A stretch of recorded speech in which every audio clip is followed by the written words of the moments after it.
Nathan's combat class with Jason had turned dangerous. Nathan never backed out of a fight, but today was personal. One day, I'll make your father my slave and piss on him. And that was when Nathan lost his cool. Little did Nathan know, it was a fatal mistake. Headmaster, stop the duel! Nathan, yield, please! I yield. Not enough for me. Nathan frowned as the red-faced leader's arm went to his sword hilt. He hated the thought of having to hospitalize any more friends of the Lightstones, but he knew he couldn't stand there and let the fool run him through. As Nathan crouched into a defensive stance, he waited for the leader to draw his blade.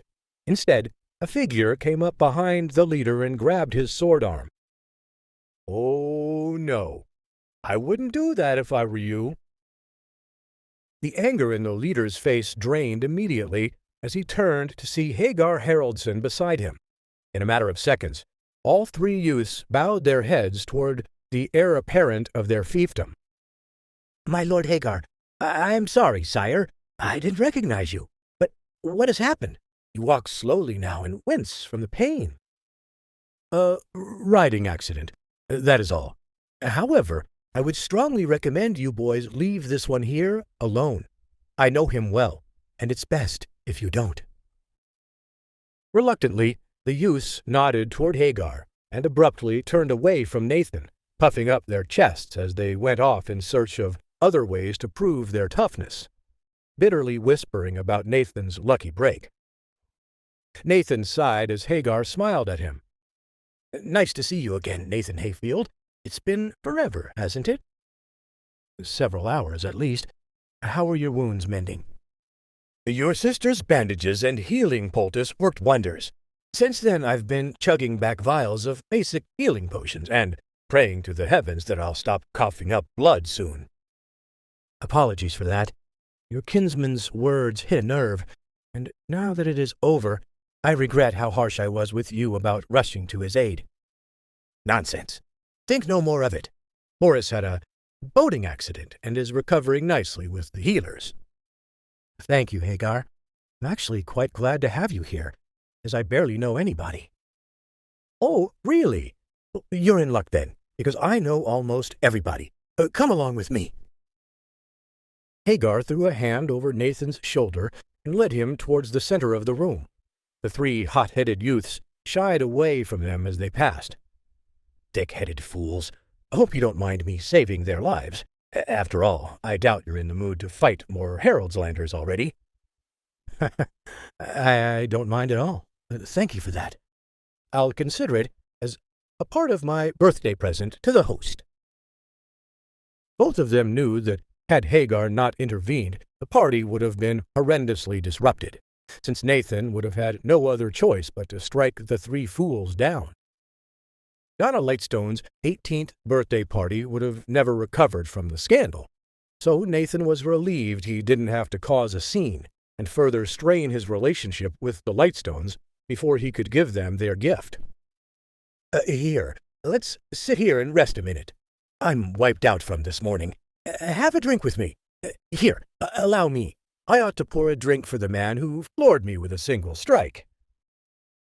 Nathan smiled as he sat across from Hagar and accepted a goblet of spiced mead from him. Together, they listened to the bards play and sipped on the delicious brew. Nathan was surprised by Hagar's easygoing nature. Despite the severe wounds to his chest, Hagar laughed and joked as if there had never been any bad blood between them. "Cheers to living on to fight another day, hopefully against someone weaker than you." Cheers." Hagar took a long chug of his mead, then wiped his mouth and wagged his finger at Nathan. "I've asked around about you, Nathan, and I must say, you're a mystery. What a low-country noble son from the middle of nowhere being so strong and confident." "What can I say? I train hard." "Impressively hard from the looks of it. My father's men have told me all about your training. At least they found one woman from your town who claimed to know a lot about you." Nathan laughed and nearly gagged on his mead. "Hilda Moonweaver certainly loves to claim she knows things about me. She had a few good things to say, I hope."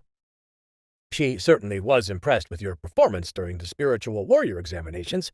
Something about how you made her a lot of money at the gambling stalls. Called you a champion plucked straight from the heavens and sent down here to make her rich."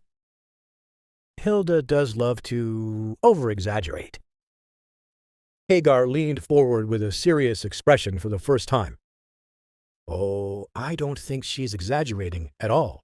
With your strength, I don't think you'll have any trouble at all beating the High Lord Raven's house during the challenge. I think, in a few days, your title will be Nathan, son of the High Lord Hayfield." "Oh, really? You'd be in the minority then. Most people I listen to think I'm headed straight for the poorhouse." "To hell with what they say. I'm saying you will win, and I wish to support you in this. Obviously, I can't send my men into the fray, but should you need anything at all, you need only say the word."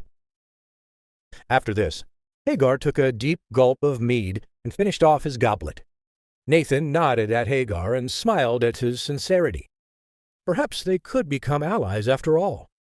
Nathan looked deeply at Hagar as he brushed clean the whiskers growing around his lip that would one day form a hardy beard.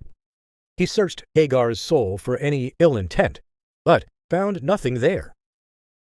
"I appreciate your friendship, Hagar. I will let you know if I need to call upon your help." Nathan offered out a hand to Hagar, and as Hagar shook his hand, Nathan released the Asura weakening aura spell that had cursed Hagar since this morning. A burst of wind washed over them out of nowhere, and Hagar almost jolted out of his seat as his eyes widened in shock. Suddenly, his shoulders relaxed, and he seemed far more comfortable than he had been previously. His movements were far less stiff, and the creases on his brow began to soften. "Don't fret. I just helped you out is all. Your wounds ought to heal up even faster now." Hagar smiled devilishly towards Nathan as he refilled his goblet from a nearby pitcher. "I don't know what that was, but it sure felt amazing. I thank you for it. In a moment, I will toast to your good health and to the beginning of a beautiful friendship." Before Hagar could hold up his goblet to cheer Nathan, Amelia burst back into the main hallway with tears in her eyes. Nathan frowned and held up a hand to Hagar before racing over to see what the matter was with his sister. "Amelia, what's wrong? Did something happen?"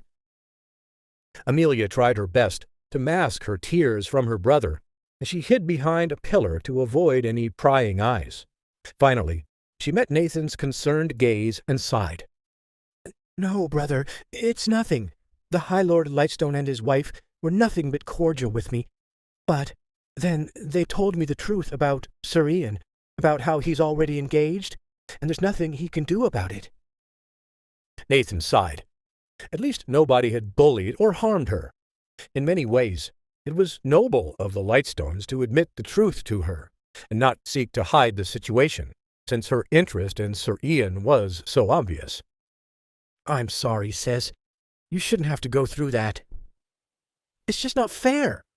I wish I could speak to Bella Godricson myself. Perhaps, if I could just explain to her the situation, I don't know." Amelia broke down once more, sobbing into her hands as Nathan gently rubbed her back and tried his best to calm her down. Before Nathan could think of anything else to say, the bard's music abruptly ended. An attendant of House Lightstone dropped his trumpet to his side and declared loudly for the entire room to hear, "Lords and ladies, please take your seats. Lady Donna Lightstone's birthday ceremony is about to begin." Please subscribe to the Pocket FM YouTube channel and press the bell icon for instant notification. Check out our channel for more such exciting shows.